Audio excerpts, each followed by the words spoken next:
ભુજના ward number 1માં AIMIM ઉમેદવારોને મળતો ઉષ્માભેર આવકાર।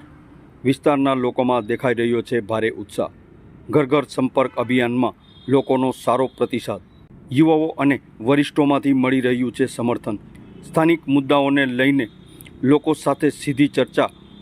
ઉમેદવારોને હાર પહેરાવી સ્વાગત કરવામાં આવી રહ્યા છે। દરેક સમાજમાંથી વધતું જાય છે સમર્થન। પ્રચાર દરમિયાન મોટી સંખ્યામાં લોકો જોડાઈ રહ્યા છે। વોર્ડ નંબર 1માં AIMIM માટે અનુકૂળ માહોલ બનતો જોવા મળે છે। મતદારોમાં પરિવર્તનની લાગણી સ્પષ્ટ જોવા મળી રહી છે। આ અંગે AIMIMના શકીલ સમાએ મીડિયા સમક્ષ વાત કરતા જણાવ્યું હતું કે તમે જે વાત કરી ત્રિપાંખીય જંગ, મારા હિસાબે તો ખરેખર ત્રિપાંખીય જંગ છે જ નહીં। હું અહીંના વિધાનસભા વિસ્તારની અને વાત કરું કે જ્યારે આંકડાઓની વાત છે તો અમારી સીધી ફાઇટ અહીં ભાજપ સામે છે।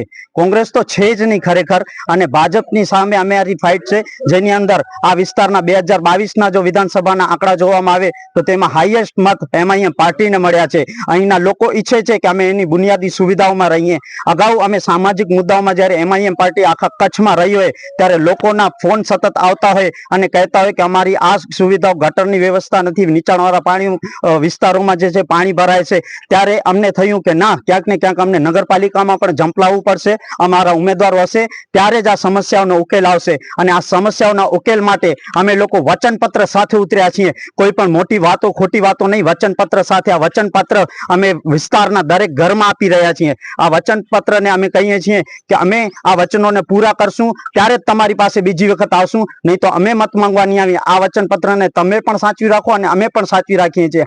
આ વચનપત્ર હજુ સુધી નથી ભાજપે બનાવ્યું ને નથી કોંગ્રેસે બનાવ્યું, અને બનાવે તો કઈ દ્રષ્ટિએ અને કયા મોઢે બનાવશે? જ્યારે 40 વર્ષની ભાજપની સત્તા હોય નગરપાલિકામાં અને 25 વર્ષથી અહીંયાના કોંગ્રેસના કાઉન્સિલર છૂટા થાય અને વિપક્ષી નેતા તરીકે જે મેન નાક કહેવાય જે વિસ્તારનું, એ વિસ્તાર રોમાના ટાઉનશીપથી આવવાનો રસ્તો જ બંધ પડ્યું હોય તો ખરેખર શરમની લાગણી કહેવાય કે લોકો આ વિસ્તારમાં ભોગવી રહ્યા છે। આ વિસ્તારની હાલત જુઓ, જ્યાં દરેક ખૂણે ખૂણે ગટરના વહેણ વહી રહ્યા છે।